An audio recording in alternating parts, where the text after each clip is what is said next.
Alright, looks like I got Sally in the front next to me, is that right?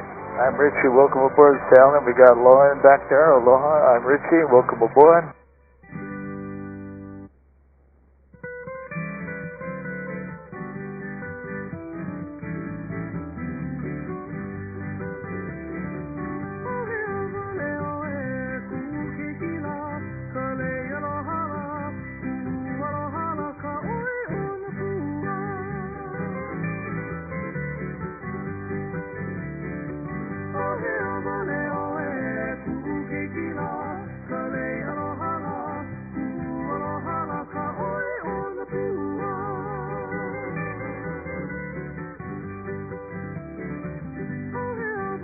Alright, got Eric in the front now. I'm Richie. Welcome aboard, Eric.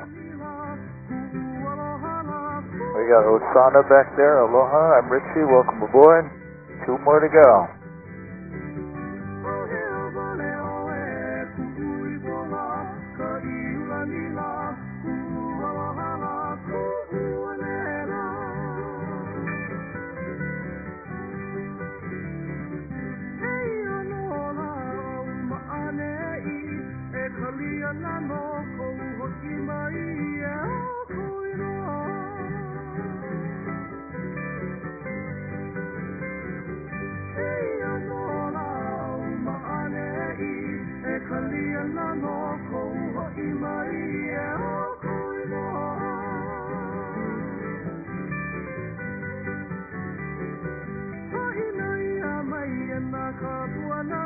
Alright, now we got Corey with us, and also Scott. Everybody's on board. Alright, aloha, winala, likeke ko oino o te he oi.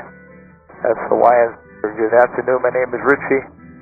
If you can hear me okay, just give me a thumbs up. Alright. Have any of you been on a helicopter before? Everybody got a safety briefing in the lobby, correct? The first couple minutes of the flight, I won't be talking to you. I'll be busy talking to the control tower. Once we get clear of the airport, then I'll turn the intercom on, and I'll narrate the flight for you the whole time. You can see yourself on the monitor here. You're live on video. Everything you do will be held against you for use in the future. So I'll be making a video of the flight. You'll be in it. We also have 3 outside cameras to catch all the action. All the music and narration will be on video too. We're ready to go. All you have to do is sit back, relax, enjoy the music. I'll be back on the air with them. We'll clear the airport, and we'll be on our way just as soon as the tower says we can go.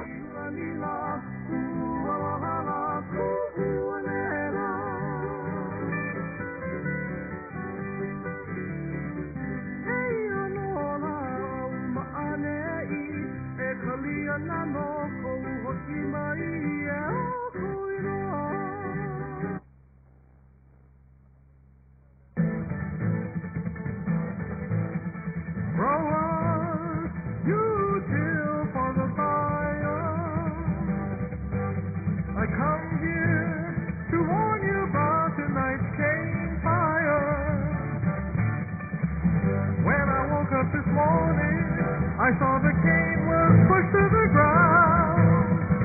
The helicopter's soaring. The guard was snooping around. Say the children gotta move them before they find. You grab yours, I'll say mine. I gotta pull them in time before the cane fire. I gotta warn you about the cane fire. Burn, burn, burning from the cane fire. Gotta save those children.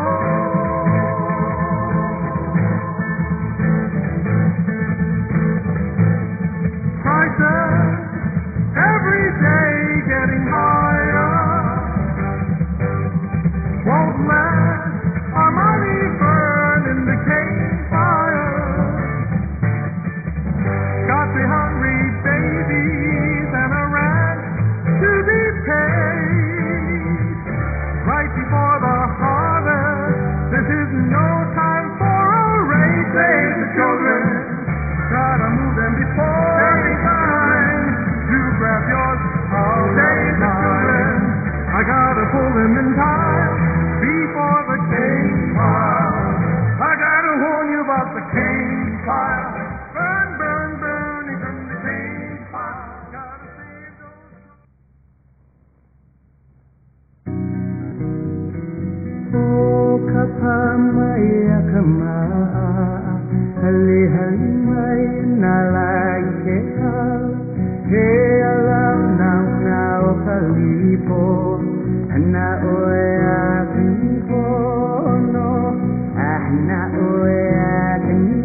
Okay, I'm back on the air with you. We're starting to get a little ways away from the airport traffic here. Now we're westbound on the North Shore, climbing out of 1,600 feet, just 120 miles an hour. You can drive around the Sandy Island going northwest to Lahaina. The road down there is paved the whole way. Takes a couple hours to get to Lahaina this way. Two reasons. One reason is the curves in the road, they slow you down. Also, there's a section of this road that's only as wide as one car. So someplace you got to back up to let the traffic go by, but it is paved the whole way. And you can see the road just above the cliff that we're being. So we're going to make a left turn here and head right up into the valley now.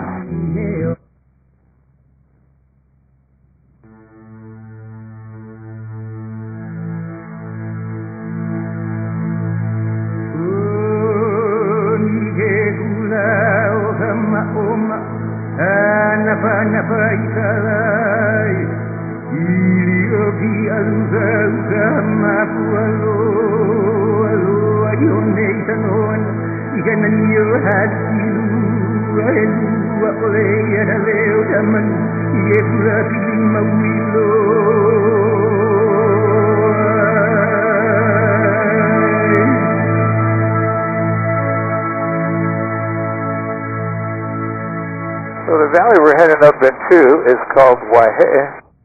Waihe'e in Hawaiian means slippery water. This valley got that name because we get so much rain in here that moss goes on the rocks, making it tricky to walk and a hike up into the valley.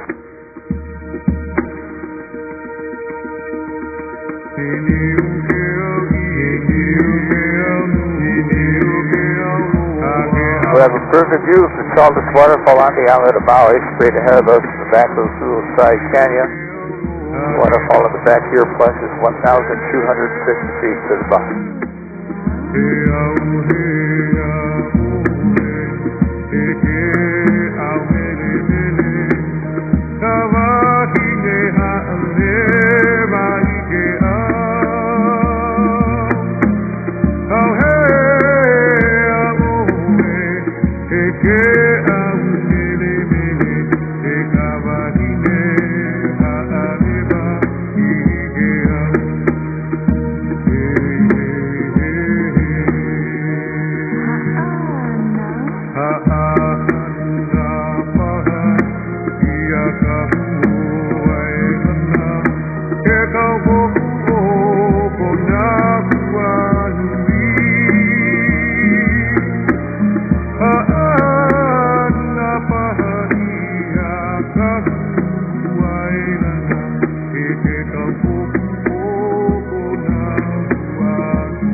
Everybody still doing good?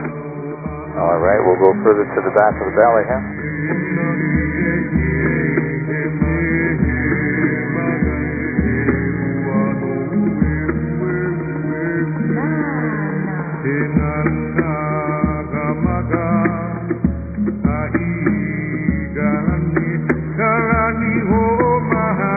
From here on up, the only way to see this part of the valley is by helicopter.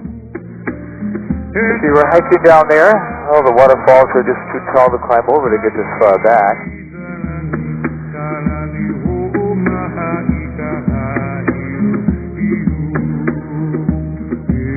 So We're going to go to the very back wall, the back right-hand corner of the valley over there, which is called the Wall of Tears. It's called back because the waterfall's back there. They don't flow from the top of the mountain. Instead, they come right out of holes in the porous lava rock.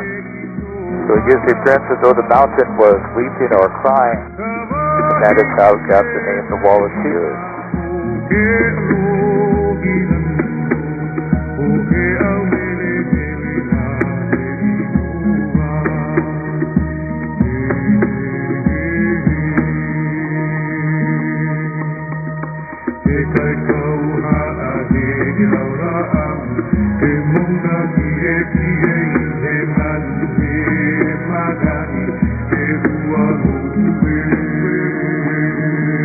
So preview view this afternoon, all the way to the back of Waihee Valley and the Wall of Tears.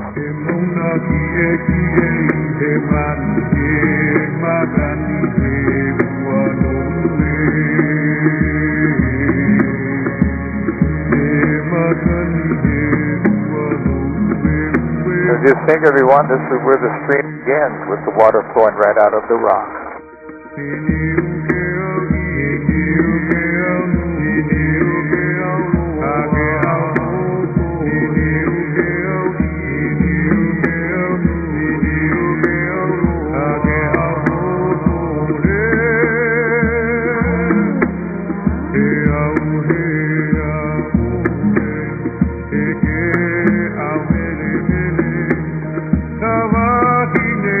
Call this mountain range West Maui. It is the second wettest spot in the whole world. You get over 450 inches of rain a year on the top of this mountain. The wettest spot in the whole world, that would be the island of Kauai.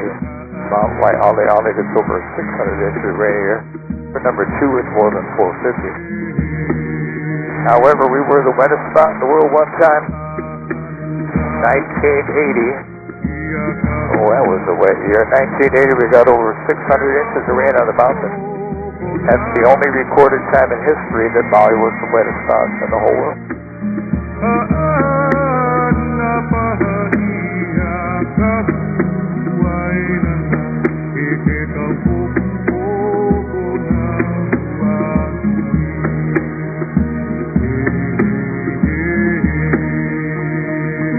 This mountain range, West Maui, supplies most of the island of Maui with its drinking water supply too.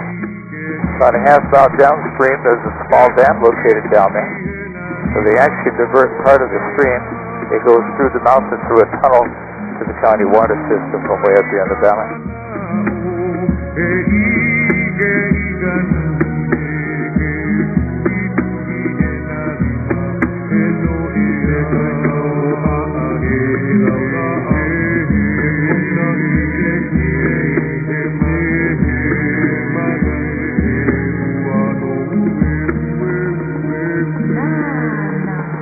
And a nice view of the Waihee Valley Ridge Trail right on the top of the ridge ahead to our left. That's actually the most hiked trail on the island of Maui. So many people hiking every day, you'll see it looks like a dirt road running on the top of the ridge there, and there's people hiking on it right now too.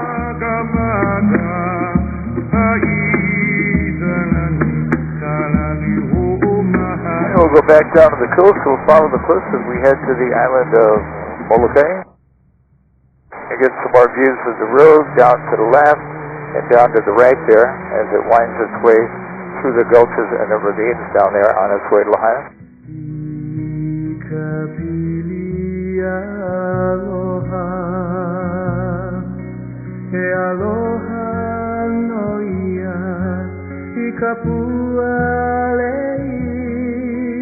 As we go offshore here, we'll descend down to 1,000 feet along the cliffs. So these are the tallest sea cliffs on the island of Maui. Up ahead, they're going to top out at about 600 feet. But hey, we'll be looking at the tallest sea cliffs in the whole world. The North Shore of Molokai, where they plunge over at 3,000 feet straight in.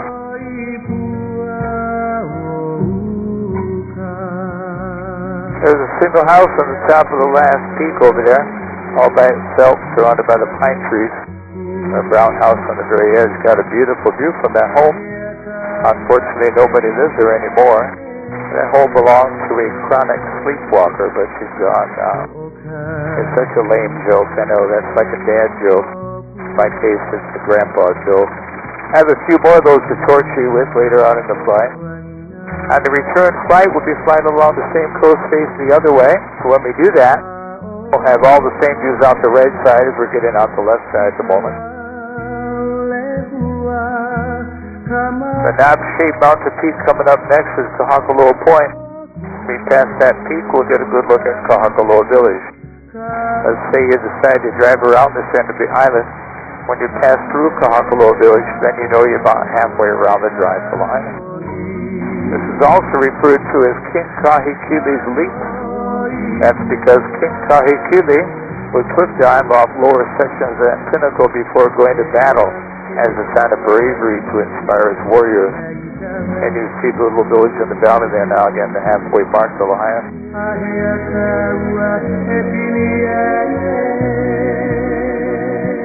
Straight ahead is the end of the island up there at the northwest tip of Maui called Nakaleti Point. There's a blowhole located at Nakaleti Point. A blowhole, that's a hole in the lava rock, formed when the lava flowed out in the ocean, left a hole or a puka in it. When the tide's high enough and the big swells come in, it'll force the water through the puka, that blowhole, and spout like 100 feet in the air. And it all depends on how high the tide is and how big the waves are. People park their cars along the road above the blowhole, then they hike down to it. People like to stand around it and get sprayed by ocean water for free. It's probably the cheapest form of Maui entertainment when it's spouting. Tide's been going down all day right now, though. We'll see if it spouts for us as we get closer to it.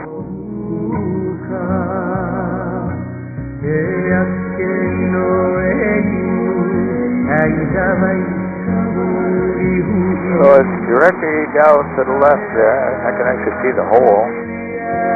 But the tide's a little bit too low right now for it to spout. When we come back this way, I'll put it out the other side, see if we get some action. But right now, we'll begin our journey across the channel to the island of Molokai.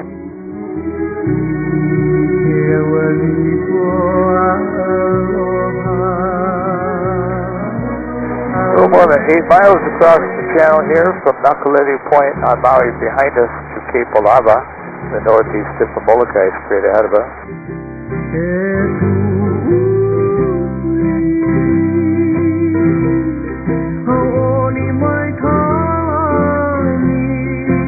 The group singing for us is called the Vai Eha. That's actually my grandsons that are singing and playing music for us. So they came out with their second album the end of last year, and they won the Nahoku Hano Hano Hawaiian Music Awards for Best Album, Best Song, Best Group, Best Hawaiian Pronunciation, and they got a Grammy nomination. Pretty cool, thank you.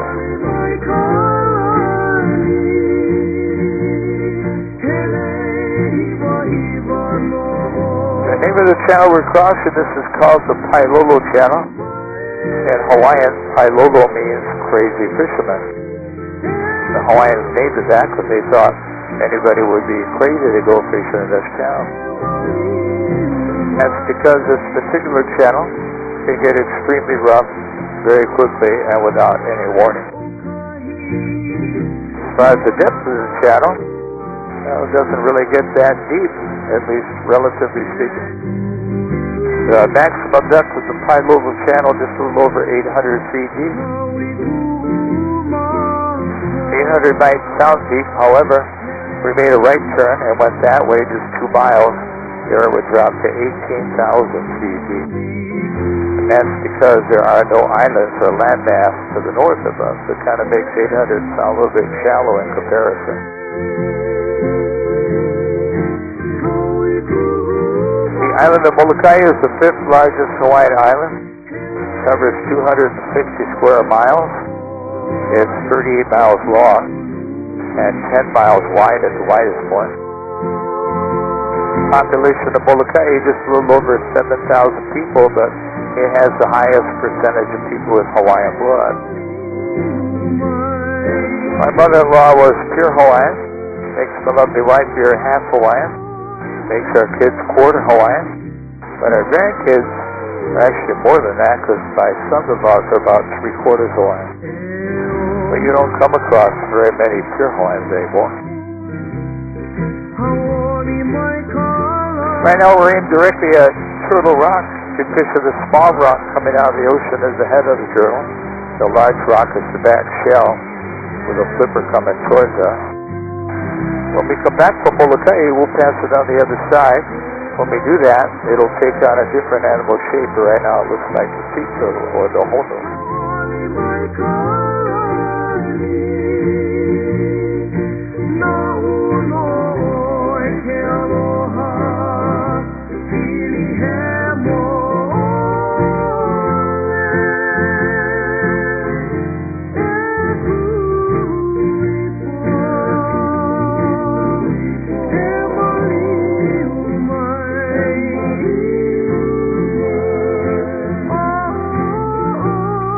The beautiful green pasture lands up on top of Cape Lava belongs to Pu'u'ohoku Ranch, one of several cattle ranches that are located on Molokai. We're going to fly over the ranch and then above Halava Valley. Halava Valley is the very first place settled by the Hawaiians, who were the Polynesians that came here from the Marquesas Islands. They settled Halava Valley back in 650 AD. Once Molokai was settled, then they went to the other islands after that.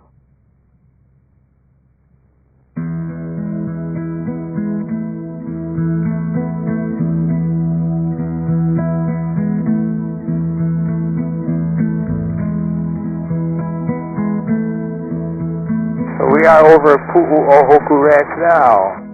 Pu'u'ohoku in Hawaiian means Hill of Stars.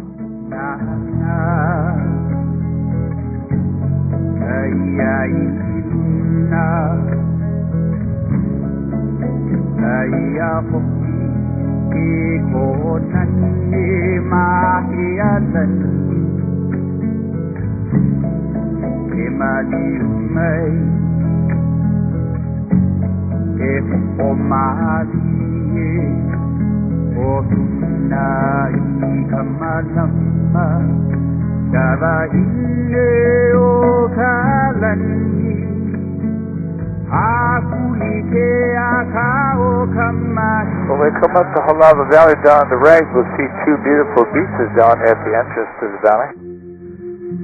Also down to the right at the bottom of the valley there is where the road ends. So you cannot drive past Halava Valley because once you reach here, you're at the tallest sea cliffs in the whole world. No roads beyond Halava Valley. On the left, we've got quite a bit of water coming down Halava Falls right now. Of course, the only thing keeping those waterfalls flowing is runoff rainwater from the forest above. Earlier today, there were people swimming in that bottom pond, as you can actually hike to that pond from the coast.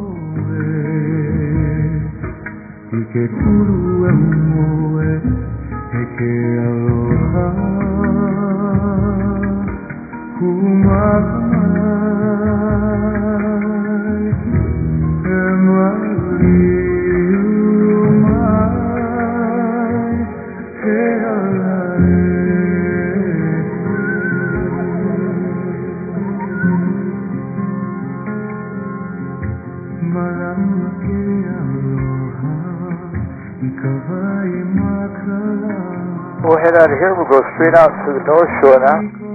Get a look at the tallest sea cliffs in the whole world, according to the Guinness Book of World Records.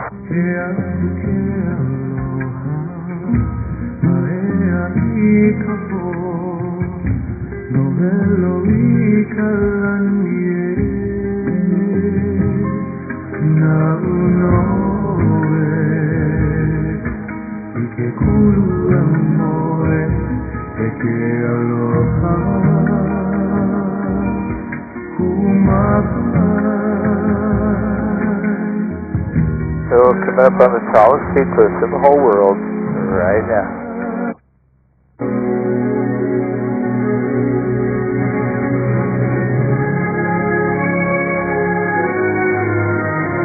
Out the left, we look at 38 miles to the end of Molokai.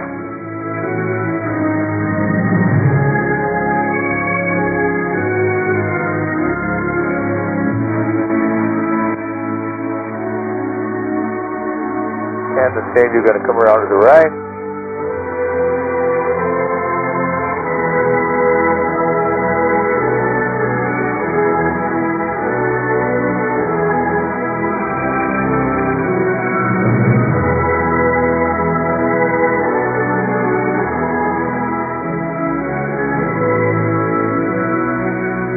Okay, everybody, what will go really good with the tallest seacliffs in the world, maybe the tallest waterfall in Hawaii?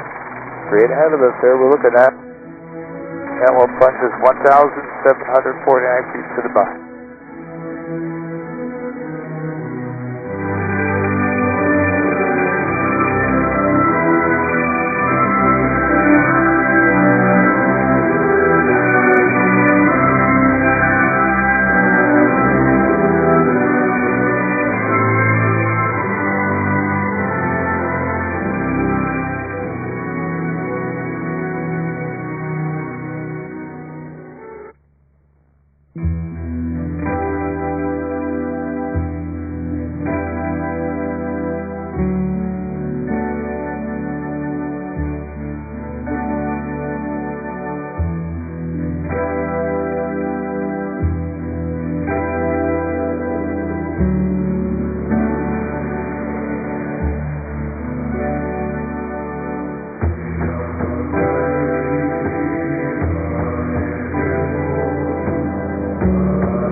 Breaking through the clouds, a feeling you've known before. Mountains in the sea, held captive in timeless lore. Island in your eyes, paradise, calling you, calling me, Hawaii.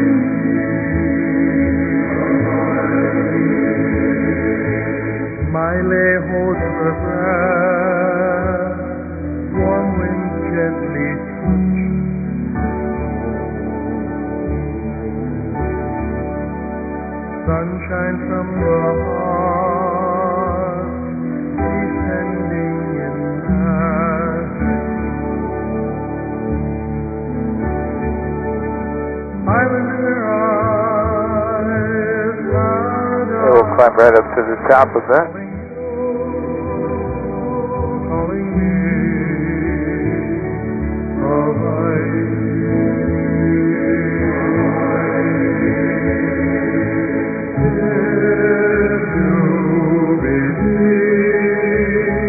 If you try hard to see, take more than time. Come and see. I'm in your eyes, calling you, calling me.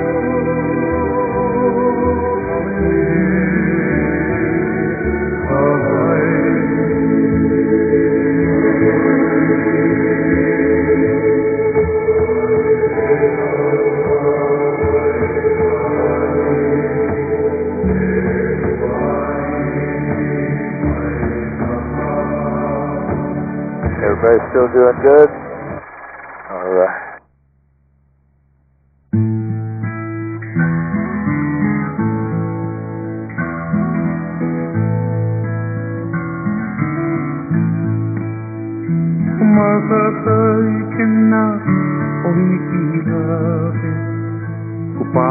Sometimes we'll see the mountain goats out here on these steep cliffs. So Molokai has wild goats, wild pigs, bighorn sheep, and even deer hunting. Your project happy, Zion, but there are no snakes in the whole state of Hawaii. Unless you count lawyers, and there are thousands, otherwise no snakes.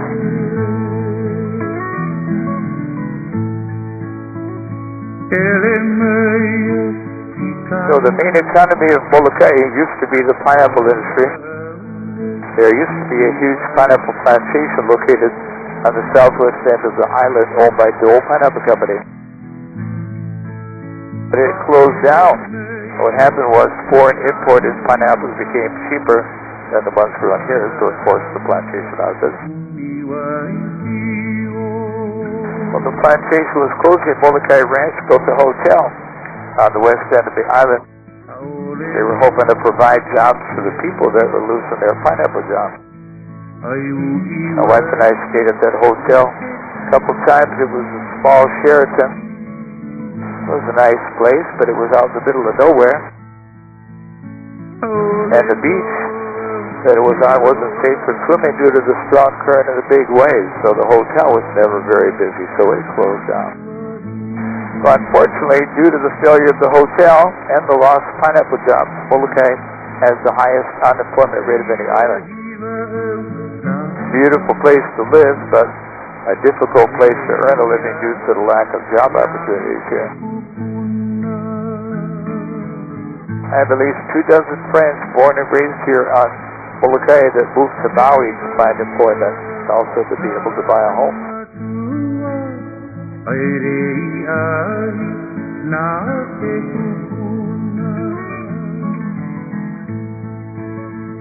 I have a nice view from offshore now, looking back up into Hawaii Valley again where the very first settlement was.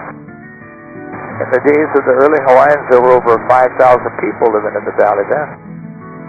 Today, less than a dozen people live there.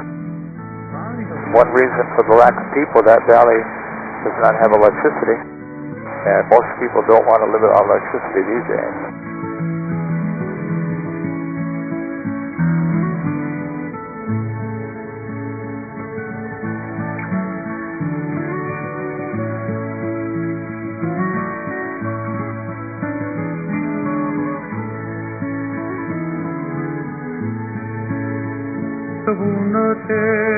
We're going to leave the friendly isle behind us now. That is Molokai's nickname, the friendly isle. So every island has a nickname. Maui's nickname is the Valley Isle.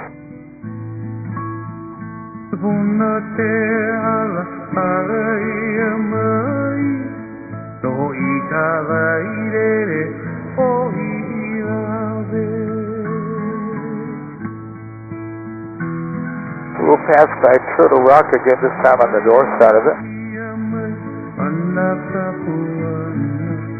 We'll just look at the large rock because the small rock won't be part of the picture on this path.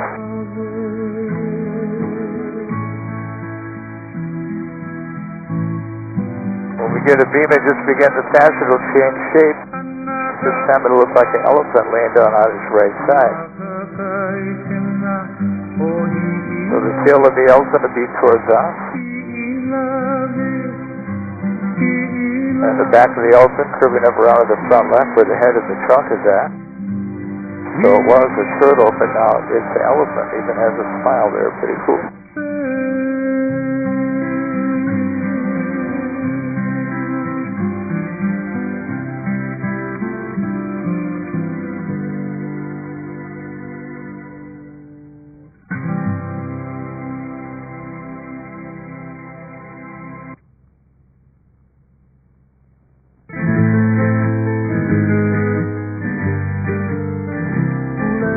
The song is called Pulelehua. Pulelehua in Hawaiian means butterfly. This grandson singing out with the song for his daughter, my great-granddaughter. The one singing for us now, his name is Kamaiu Kamaleola Halalani Kamali'i Kuva. Say that correctly, you get a free helicopter flight. Nobody's won that yet. Most Hawaiians have very long names, you know. All 9 of our grandchildren speak fluent Hawaiian. That's because they all went to Hawaiian immersion school where the language they spoke from preschool through the 12th grade was Hawaiian. That's how they're able to write beautiful Hawaiian songs. They can think in the Hawaiian language. And our oldest daughter teaches Hawaiian at the University of Hawaii on Maui. 2 of our grandsons teach on Maui now, one in public and the other in a private school. As we head across the channel to Maui, the Valley Isle, looking down the channel to right about 15 miles to the little island of Lanai way over there. Lanai's nickname is the Pineapple Isle. He got that nickname because Lanai had the largest pineapple plantation in the whole world on it, owned by Dole Pineapple Company. closed down shortly after Molokai did for the same economic reason. So they built 2 resorts on Lanai, one at Manele Bay on a beautiful beach, and the other resort up in the town in Lanai City. And both of those resorts have been very successful in providing jobs for the people there that lost their pineapple jobs. Unlike Molokai, they didn't have that luck with their resort.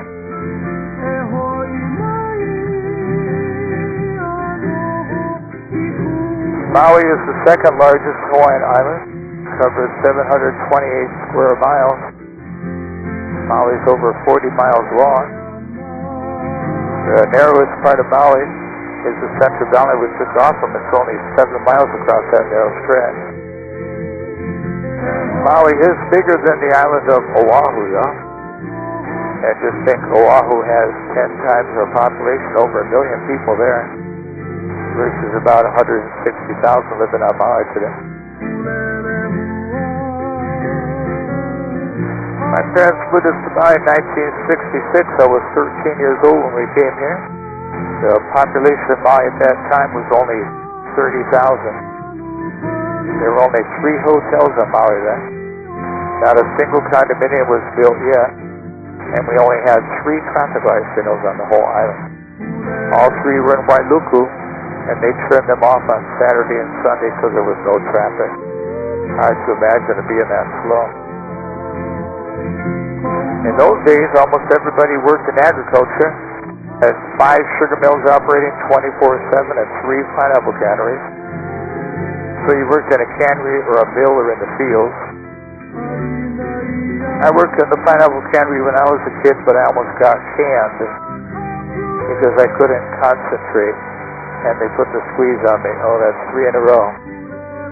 All right, we're approaching Nakalele Point again where the blowhole's at. If you decide to drive out here and hike down to the blowhole, that's all okay. Just don't get too close to the blowhole. A few years ago, a guy did that. Somehow, he fell in the blowhole, and of course, he didn't survive that ordeal.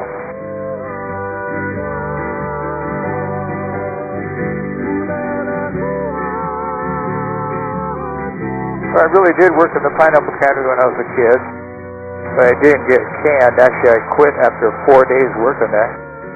My job was to sit at the canning machine and grab lids out of a box about this far away and put them on the machine there, like that, for 8 hours a day. The clock was on the wall right in front of me, and I thought time was going to stand still. I just couldn't do it. All right, we're coming up on the blowhole. See if we get some action from it. We'll be past it on our right side this time.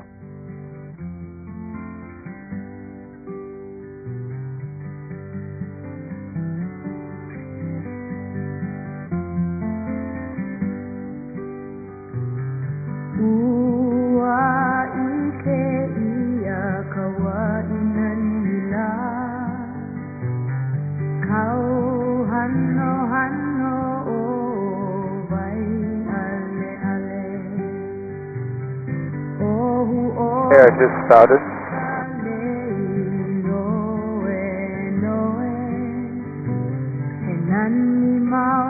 So directly out to the right there. Another spout. There it goes. Big blast.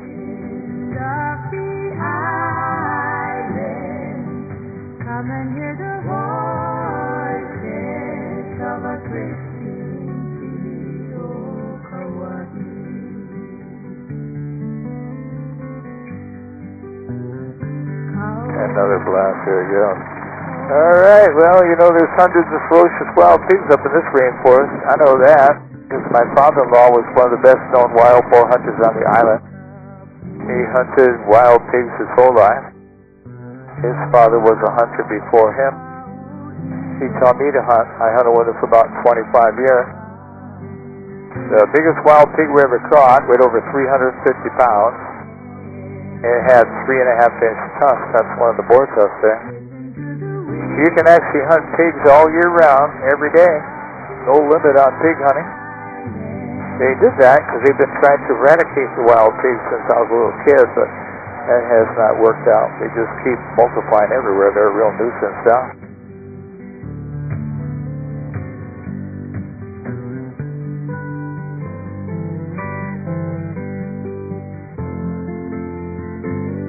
ahead, you can see where the rocks jet out into the ocean. There's some beautiful tide pools in these rocks. People refer to them as olivine pools because they're kind of olivine green in color when the sunlight isn't just right.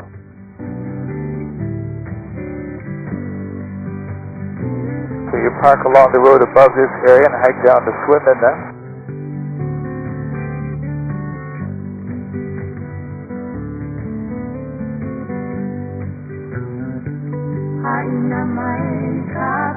So the popular one for swimming is the one we're being right now, this one.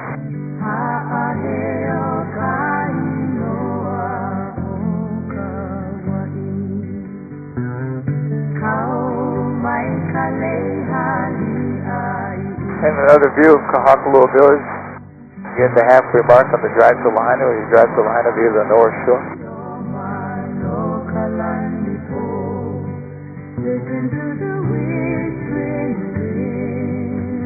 All right, make the shaka sign for the camera, everybody. Aloha. Hope everybody had a great time. Hope you have a great time next time you get to visit our beautiful island. Yeah, I guess I'm just stuck here the rest of my life. Another tough day at the office, but somebody got to do this stuff. Want to thank each of you for choosing to fly with us. We sure appreciate that. My pleasure to be your pilot and show you some of the beauty of Maui and Molokai today. I'm going to call the control tower now. I'll be talking to those guys from now till touchdown. Be touching down in about 4 minutes, and then I'll be able to talk to them when we get on the ground.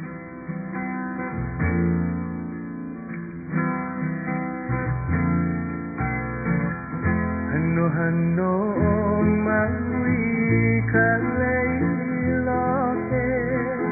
Ahinani Hiva Hivaku Okahi Hanno Maui Kaleiloke Ahinani Hiva Hivaku Okahi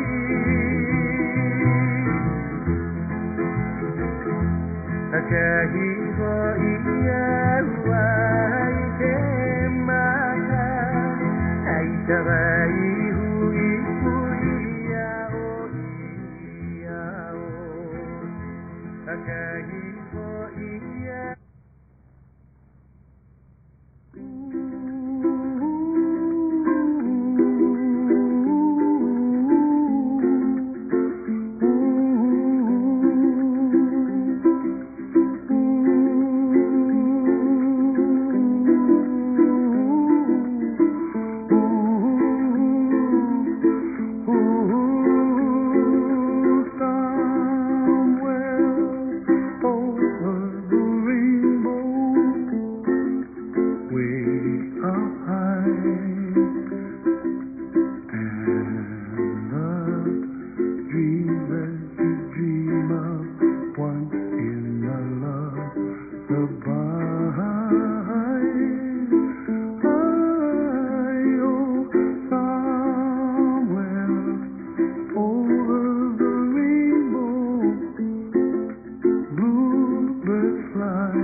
What a wonderful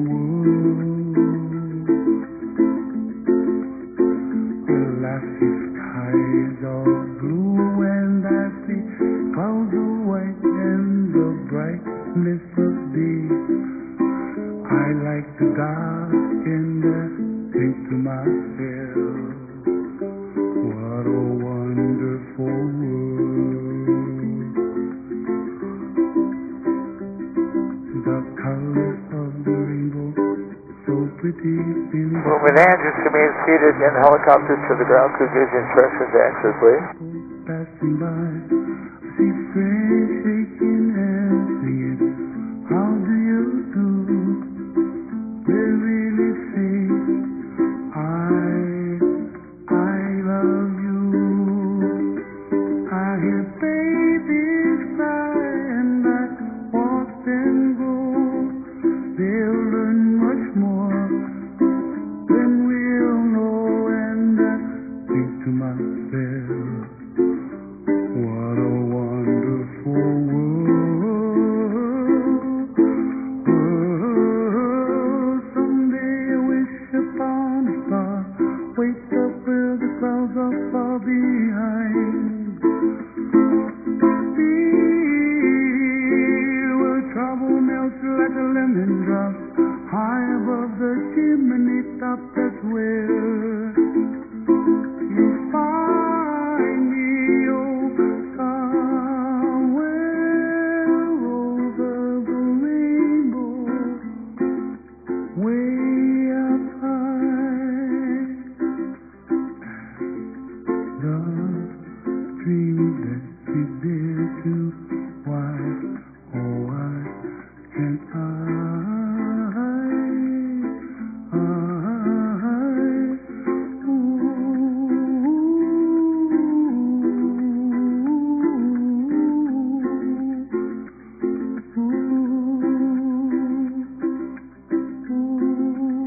Alright, mahalo dui loa, hui ho malama kono. You can take off your goggles and headset while we reach to the ground crew. Thank you, everybody.